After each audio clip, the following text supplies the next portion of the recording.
तंच कुतो निदाना। और उसके आगे होते किस्मी असंते न भवंती हेते। उसके बाद कहते विभवं भवंच, विभवं भवंच यमेत्थमत्थं एतं ते प्रब्रूहि, एतं ते प्रब्रूहि ये तो निदानं। अर्थात ये तो निदानं, इसका कारण क्या है? किसका? बुद्ध को क्या पूछा उसने, देवता ने क्या कहा है? एतंग में पब्रूहि, पब्रूहि माने ब्रूहि, ब्रूहि माने कहना, पब्रूहि माने स्पष्ट करना, बताना। तो हे भगवान, क्या कहते, आप हमें बताए, क्या बताए? एतंग में पब्रूहि, ये तंग में प्रभु, ये तो निदान, निदान माने ये, इसका कारण, किसका कारण? किसका कारण? तो हे भगवान, हमें आज स्पष्ट कीजिए कि स्पष्ट कहिए, स्पष्ट कीजिए कि सातंग सातंग इसका कारण क्या है? तो सातंग माने क्या होता है? सुख और दुख। सातंग माने सुख और सातंग माने दुख। तो सातंग और सातंग खाली यहाँ इतना ही नहीं है, तो क्या कहते हैं यहाँ, ये जो सुख की वेदना है और ये दुख की वेदना है, ये जो वेदनाएं होती है, तो कृपया भगवान आप स्पष्ट कीजिए कि ये कैसे निर्माण होती है, इसका निदान क्या है, इसका कारण क्या है? वो तो निदान, मतलब क्या कारण है भगवान इसका, किसका? कि ये जो सुख और दुख की वेदना होती है, ये सुख और दुख की वेदना कहाँ से निर्माण होती है, कैसे निर्माण होती है? और आगे क्या कहते हैं? किस्मी असंते भवंती हेते। और ये किससे नहीं होने से, ये जो वेदना होती है किससे नहीं होने से ये वेदना नहीं होगी? कौन सी? सुख की दुख की वेदना किससे न होने से, किस्मी असंते न भवंती हेते। अर्थात ये जो सुख या दुख की वेदना होती है, ये नहीं होना चाहिए, इसका भी कारण क्या है? किसके कारण नहीं, जिसके कारण से ये बंद होना चाहिए। इस प्रकार बुद्ध को वो देवता पूछती है, और आगे भी पूछते हैं, क्या है? विभवं भवंच यमेत्तमत्थं। अर्थात विभव माने नाश होना, लय होना, नष्ट होना, और भव माने होना, उत्पन्न होना। तो ये जो उत्पन्न होना, लय होना, मतलब निर्माण होना, नष्ट होना, ये जो इसका, ये जो क्या कहते हैं, इसको हम आवागमन कहा जाता है। तो ये आवागमन का चक्र कैसा बंद होगा, कहाँ रुकेगा?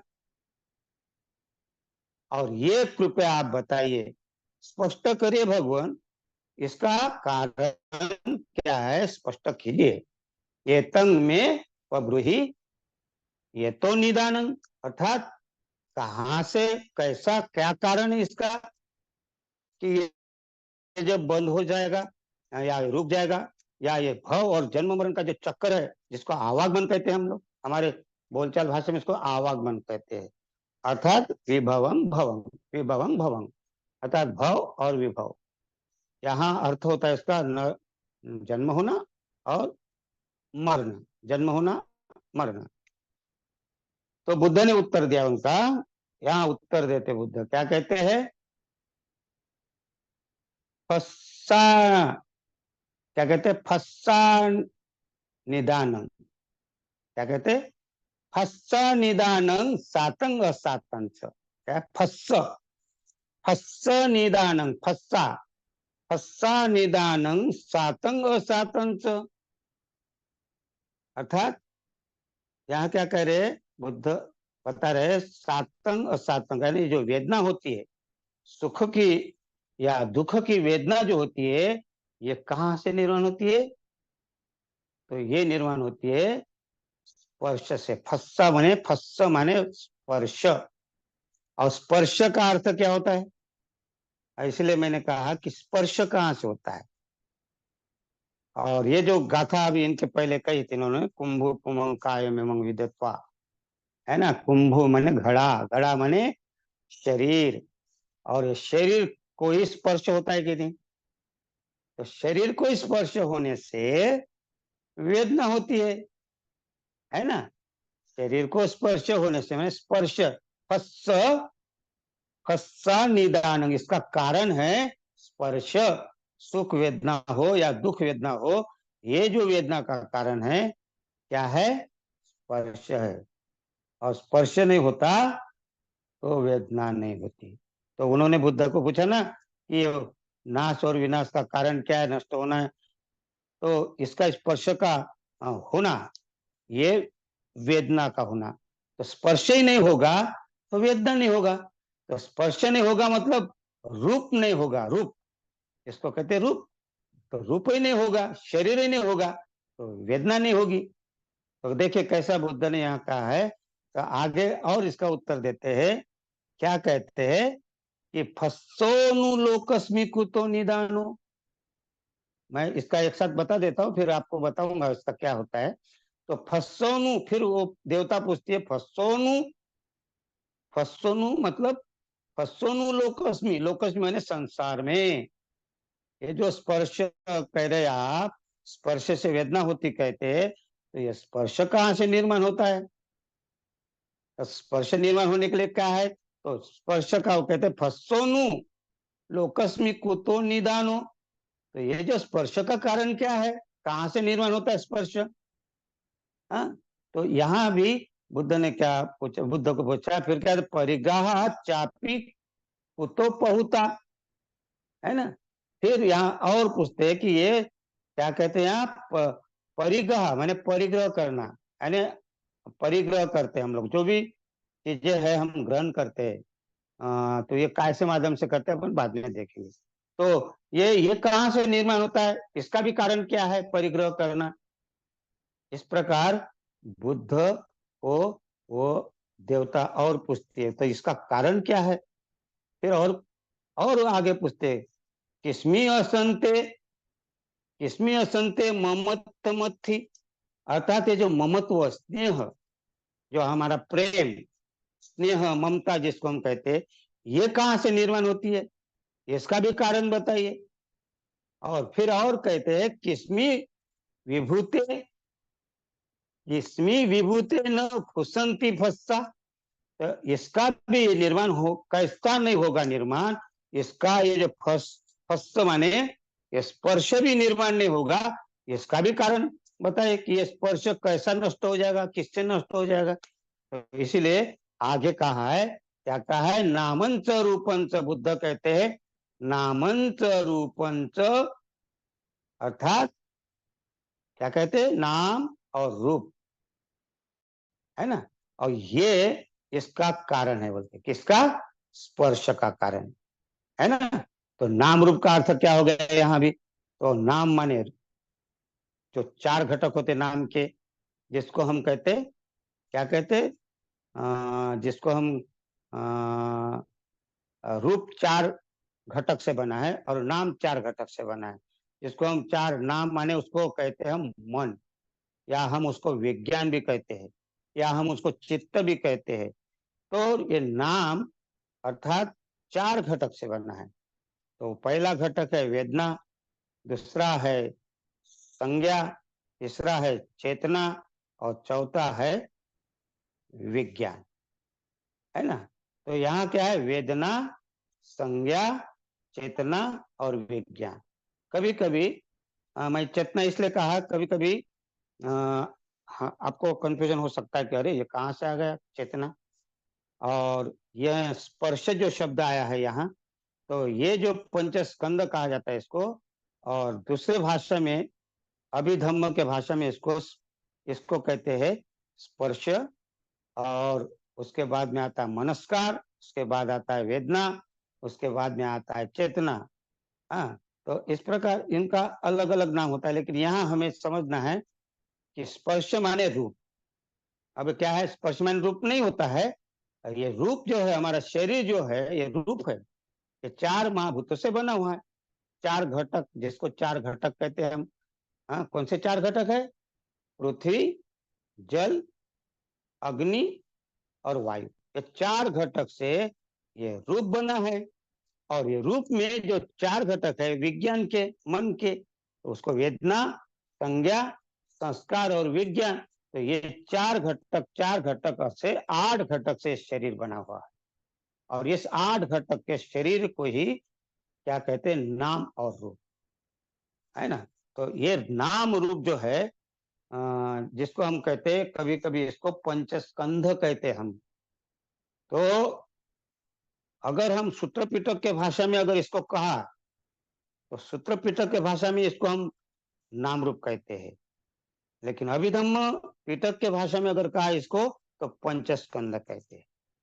थोड़ा सा फर्क है, लेकिन फर्क कुछ नहीं। अगर मान लीजिए अभी हम लोग यहाँ बैठे हैं, तो हमारा ये रूप है, शरीर है। तो अगर मान लो एक आदमी को अगर देखा तो ये कौन है, तो बोलेंगे पुरुष है।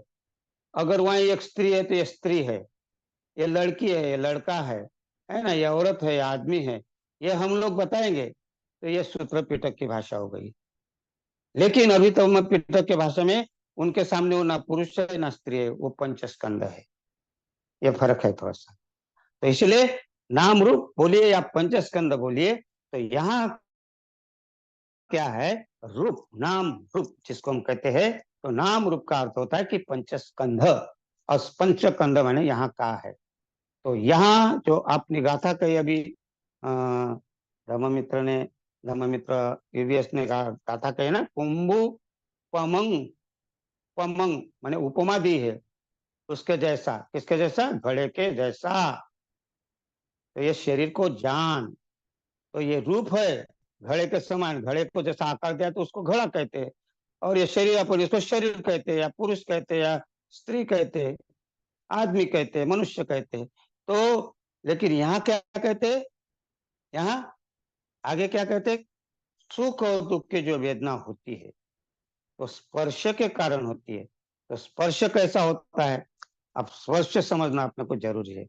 तो स्पर्श माने आंख से हम जिस चीज को देखते हैं उसको स्पर्श हो गया है, इसलिए कोई वस्तु हमें दिखाई दी।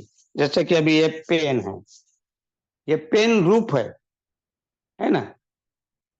लेकिन ये आंख खाली देखने का काम कर रहा, आंख ने क्या क्या देखा, तो ये क्या देख रहा? रूप देख रहा। तो यहाँ स्पर्श हुआ, इसको स्पर्श विज्ञान काम करता है यहाँ। इसको स्पर्श स्पर्श विज्ञान अगर बीच में नहीं होता तो ये रूप दिखाई नहीं देता। तो इसलिए इसको स्पर्श विज्ञान कहते हैं। मतलब आंख से हमने पेन देखा, तो क्या हो गया? ये रूप हो गया। पेन क्या हो गया? रूप है ये। और आंख ऑब्जेक्ट हो गया, है ना। यहाँ से देखा, और यहाँ जो विज्ञान काम करता है रूप को देखने के लिए, जो कार्य करता है, स्पर्श विज्ञान कहते हैं। तो इसलिए स्पर्श महत्वपूर्ण है। अगर स्पर्श नहीं होता तो हमें रूप दिखाई नहीं देता। तो इसलिए यहाँ कहता है कि इसका कारण क्या है? स्पर्श कारण है। किसका कारण है? किसका? वेदना का। अगर ये नहीं दिखाई देते पेन, तो जैसा ही पेन देखा हमने, तो हमारे मन में दो दो वेदना निर्माण हो सकती है। अगर हमें अच्छा लगा तो सुख वेदना होगी, और ये पेन अगर नहीं दिखाई दिया, कोई पेन अगर नहीं, कुछ भी ऐसा अगर आपको नहीं लगा, तो दुख की वेदना हो सकती है। अब ये कैसा, मैं आपको एक बात और समझाता हूँ। बहुत सरल शब्दों में समझाना जरूरी है। जैसे कि समझे, सुख की वेदना और दुख की वेदना कैसे होती। समझो आपके सामने, आप दरवाजा खोला, जैसे घर में जाने के लिए किसी के घर में जा रहे, और जैसा ही दरवाजा खोला, और वह दरवाजा खोलकर आपने सामने ही आपके रसगुल्ला रखा है, एक कटोरी में बहुत ही सुंदर रसगुल्ला रखा है। और वही उसके बाजू में बच्चे की पोटी भी रखी है। तो आप रसगुल्ला को देखोगे तो आपके मन में क्या क्या, कौन सी भावना निर्मित होगी, कौन सी वेदना होगी? और वही पोटी को देखकर, बच्चे की पोटी को देखकर कौन सी वेदना होगी? तो ये है स्पर्श। जैसे आपने देखा तो आपके राग भी आया, आपको देश भी आया और आपको लोभ भी आया। तो दोनों भावना, तो सुख और दुख की, तो इसीलिए स्पर्श अगर नहीं होता तो यहां से शुरुआत होती है हमारे जीवन का। अगर देखे हमने तो ऐसा ही हम किसको सुख वेदना कैसी होती, दुख वेदना कैसी होती थी, वेदना कैसी होती है, स्पर्श से होती है। जैसे समझो कि अभी शादी हो गई, एक आध 2-4 महीना हो गया, 6 महीना हो गया, पति पत्नी है, सास ससुर है, सब अपना घर में झगड़ा होता है, मनमुटा होता है। और मान लीजिए तो घर में पति पत्नी रहते तो होता ही है ना। तो एक बार ऐसे ही किसी ने दरवाजा खटखटाया तो पत्नी ने दरवाजा खोला। तो जैसे ही दरवाजा खोला तो दो बहना दरवाजे के खड़ी, दो बहन दरवाजे के सामने खड़ी थी।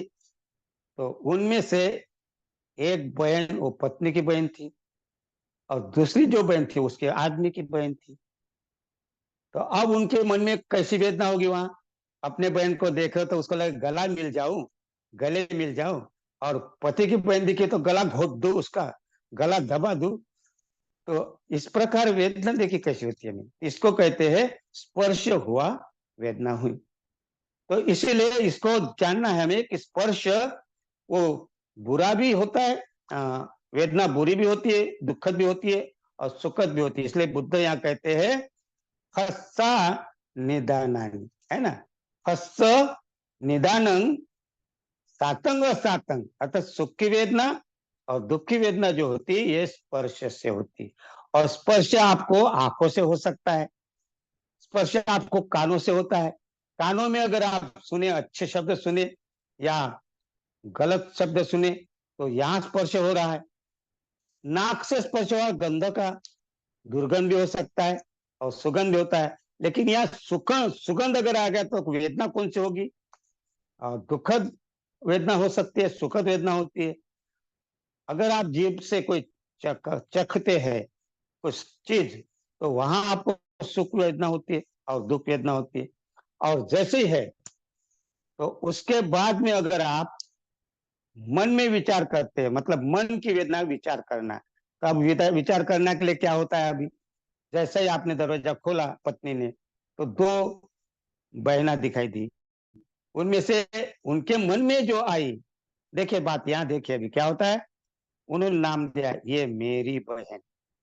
क्या हो गया, ये मेरी बहन। तो उन्होंने पहचान कर ली, तो इसको कहते हैं संज्ञा।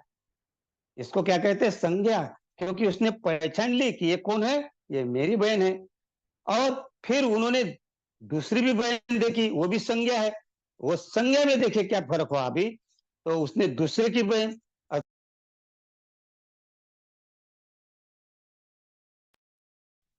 बहन है दूसरी, ये किसकी बहन है, अभी ये पति की बहन है। तो उसमें उसमें जो संज्ञा मिली उसको, क्या उसमें भी पहचान लिया उसको, यानी संज्ञा का काम क्या हुआ, पहचान लिया।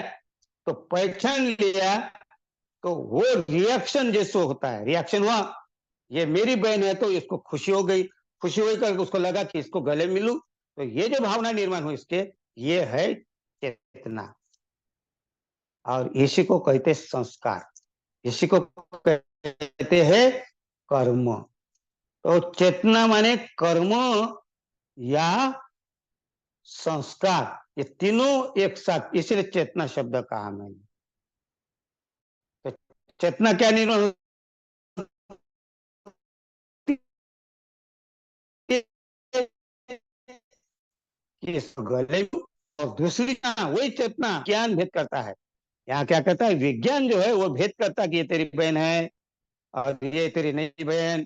तो ये जो भेद करता है विज्ञान, तो विज्ञान भेद करता है, अब यह संस्कार कार्य करता है, अर्थात चेतना कार्य करती है। इसको क्या करूं, ये मन में विचार आए, ये मन में विचार आए। तो मन में विचार, आपने भला ही गला मिले नहीं हो या गला दबाया नहीं, लेकिन आपके मन में जो प्रतिक्रिया हुई है, तो ये है रूप देखने से, ये है स्पर्श से शुरुआत हुई। इसलिए बुद्ध कहते हैं स्पर्श ही नहीं होता तो वेदना नहीं होती। तो इस प्रकार बुद्ध को फिर पूछा कि फस्सोनु निदान, क्या कहते, फस्सोनु लोकस्मी को तो निदानो, इसका कारण क्या है? परिग्रह माने परिग्रह करना माने अपनाना। मतलब जो भी चीजें हम, जहाँ संसार में जो भी चीजें दिखाई देती, तो उसका परिग्रह करना माने उसके अपनाना। जो भी मनोरंजन की चीजें है, भौतिक जगत में जो भी हमें दिखाई देता आंख से, ये कार अच्छी लगी तो उसका परिग्रह करना, नहीं लेना कि मेरे को लेना है। जो भी वस्तुएं अपनी निर्माण देखते हैं हम लोग, तो उसका क्या कहते हैं, हमें ऐसा आशा होती है, इच्छा होती है कि हमें इसको अपनाना चाहिए, तो इसलिए हम अपनाने की कोशिश करते हैं। तो इसमें स्पर्श जो है बहुत ही महत्वपूर्ण है। इसमें अगर स्पर्श नहीं होता तो ये स्पर्श नहीं होता तो वेदना नहीं होती। हाँ, और वेदना नहीं होती तो संस्कार निर्माण नहीं होते, अर्थात कर्म कर्म निर्माण नहीं होता। तो हमें एक के पीछे एक ऐसा लगा हुआ कारण है, इसीलिए। और ये सारा किसके कारण होता है? अविद्या के कारण। इसीलिए कहा अविद्या पचया संखारा। क्या कहा गया? बुद्ध ने कहा अविद्या पचया संखारा। अविद्या के कारण संस्कार निर्माण होते। अविद्या माने अज्ञान। अविद्या माने ये विद्या, मतलब ये स्कूल की विद्या नहीं है। तो अविद्या मतलब कौन सी अविद्या? कि जिसको चार आर्य सत्य का ज्ञान नहीं है उसको अज्ञान कहते हैं। जिसको प्रतीत्य समुत्पाद का ज्ञान नहीं उसको अज्ञान कहते हैं। और ये मालूम नहीं होने के कारण हम इस संसार में क्या है कि लोग, अधिकांश लोग ईश्वर को कहते हैं कि भगवान ने बनाया सब, ईश्वर ने बनाया। ये सब कुछ जो होता है हम नहीं करते हैं। कौन करता है? वो ईश्वर करता है। आपको सुख भी होता है तो ईश्वर करता है। तो ये अज्ञान है। अज्ञान इसलिए है कि हमें हमारा कर्म दिखाई नहीं देता। किसी ने बुद्ध को पूछा था, बुद्ध को पूछा था कि ये भगवान, ये संसार में कोई छोटा है, कोई बड़ा है, कोई काला है, कोई गोरा है, कोई उच्च है, कोई नीच है, कोई अमीर है, कोई गरीब है, या कोई कैसे कैसे लोग है ना। तो ये अलग अलग क्यों है भगवान? जब भगवान ये जो कहते हैं आप, तो ये कहाँ से कहाँ, ये ऐसा क्यों इसमें फर्क है? तो बुद्ध ने उनको पूछा कि ठीक है, तेरा सवाल बहुत ही अच्छा है। मैं तेरे को एक सवाल पूछता हूँ, उसका उत्तर दे, फिर मैं तेरे को बताता हूँ। ये जो पेड़ पौधे दिखाई दे रहे हैं सब, तुमको अभी देख रहे हो ना, ये पेड़ पौधे, ये अलग अलग फल लगे, किसी को अलग लगा फल, इसको अलग लगा। ये अलग अलग फल क्यों लगे, एक ही समान क्यों नहीं लगे फल? तो बोले भगवान ये छोटी सी बात है, वो कोई बड़ी बात नहीं है। तो साहजिक है कि कुछ का बीज अलग है, और बीज अलग है करके अलग अलग फल। तो बोलते, बुद्ध कहते तो ऐसे कर्म ही अलग है, इसीलिए कर्म के कारण ही अलग अलग है, सब दिखाई देता है। तो उनका जवाब उन्हीं में दिया। तो हमारे कर्म के अनुसार ये सब कुछ होता है। तो कर्म है, कोई ईश्वर ने कोई पैदा नहीं किया है, ईश्वर ने कोई निर्माण नहीं किया है। ये अपने कर्म, इसीलिए इसको चेतना कहा गया है, इसको संस्कार कहा गया है। और पहली गाथा ही कहती है धम्मपद की। क्यों, क्या कहते हैं धम्मपद में? मनोपुबगम्मा धम्मा मना मनोसेठा मनोमया। अर्थात पहली गाथा कहती कि अगर अच्छा कर्म करेंगे, क्या कहते? मनस्साचे पदुत्थेन, दूषित मन से, गलत मन से अगर कर्म किए तो उसका दुख ही होगा। और अच्छे मन से, प्रसन्न मन से, खुशी से, अर्थात निर्दोष मन से कर्म किए तो उसका परिणाम अलग होगा, सुख होगा। तो पहली गाथा में बुद्ध ने कहा है, तो हमें क्या करना है? ये स्पर्श है। तो यहाँ इसका ज्ञान होने के लिए ये नाम रूप जो कहा, बहुत ही सुंदर गाथा कही। कुंभुपमंकाय मीमं विदित्वा नगरूपं। नगरूपं, नगर के समान है मन, घड़े के समान है शरीर। तो चित्त कैसा है? नगर के समान है। तो नगर में बहुत सारे लोग रहते हैं, बाजार है ना, सब कुछ है। तो ऐसा मन में भी बाजार भरा रहता है, एक हुआ तो दूसरा, दूसरा तो तीसरा, ये ले क्या वो ले, है ना। तो ये जो मन है ये बाजार ही बाजार है। तो इसलिए यहाँ ये जो अपना शरीर और मन अर्थात नाम और रूप है, इसको हमें समझना पड़ेगा। और इसको समझने के लिए हमें प्रज्ञा निर्माण करना पड़ेगी। और प्रज्ञा निर्माण कहाँ से होगी? तो जब तक हम ध्यान नहीं करेंगे तो प्रज्ञा निर्माण नहीं होगी। हमें जो फर्क दिखाई नहीं देता, हम जो संसार में रहते, मैंने उदाहरण दिया अभी कि हमारे मन में जो विचार चलते हैं, हम स्पर्श होता है लेकिन रूप दिखाई देता है, तो रूप में प्रज्ञा नहीं होती है। प्रज्ञा नहीं होने के कारण हम ये भेद करते, विज्ञान माने हमारा मन भेद करता कि ये छोटा है, ये बड़ा है, हाँ, ये स्त्री है, ये पुरुष है, ये बहन है, ये भाई है, ये पति है। ये जो हम भेद करते हैं ये विज्ञान के कारण। लेकिन जैसे हमें कभी कभी हम ये शूद्र है, हाँ, ये ब्राह्मण है, ये वैश्य है, ये है, ये विज्ञान भेद करता है। तो इसको समझने के लिए हमें ध्यान करना पड़ेगा। और ध्यान जब तक नहीं करेगा तो फिर हम इसी चक्कर में रहेंगे, और ये चक्कर में रहते रहते हम एक दिन मर जाएंगे। और इसलिए बुद्ध ने कहा है कि इसको समझो। मैं भी ऐसा तुम्हारे समान था, कहते बुद्ध। अनेक जाति संसारं संधि विसंग निविसंग कारकं गवे संतो दुख जाति पुनः पुनः। मैं भी तुम्हारे समान ही था, लेकिन मुझे प्रज्ञा निर्माण किया मैंने, और ये ध्यान से प्रज्ञा निर्माण की। और मैं ये सारा खेल देखा कि तृष्णा का खेल है, ये वासनाओं का खेल है ना। आगे कहते ना, इच्छा इच्छाय संत्या, हाँ, इच्छाय संत्या न ममत्थ मत्ती। बुद्ध कहते ना इसमें, कह कि ये इच्छा के कारण, मर्जी के कारण ये नाम रूप है, हाँ, ये उदय है, ये लय है, ये निर्माण होना, जन्म होना, आवागमन जो है, ये इच्छा के कारण अर्थात तृष्णा के कारण है। तृष्णा को जिस दिन समझ जाएंगे तो धीरे धीरे हम उसमें कार्य करेंगे, तो हम तृष्णा से मुक्त हो सकते हैं। तो अनेक जाति संसार में भी ऐसा घूमते रहा, और बार बार जन्म लेते रहा, बार बार जन्म लेकर दुख भोगते रहा। क्यों?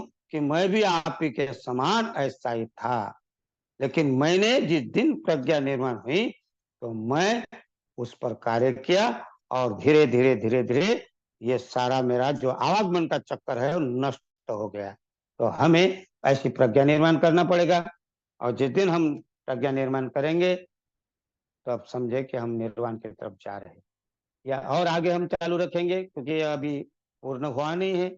हम यहाँ तक अभी खाली नाम रूप क्या कहते हैं इसमें, एक एक संज्ञा मैंने क्या ये भी नहीं देखा है। तो अगली बार हम संज्ञा किसको कहते हैं ये थोड़ा बताने की कोशिश करेंगे। और संज्ञा किस प्रकार की होती है, कैसे कार्य करती है, हम देखने वाले हैं।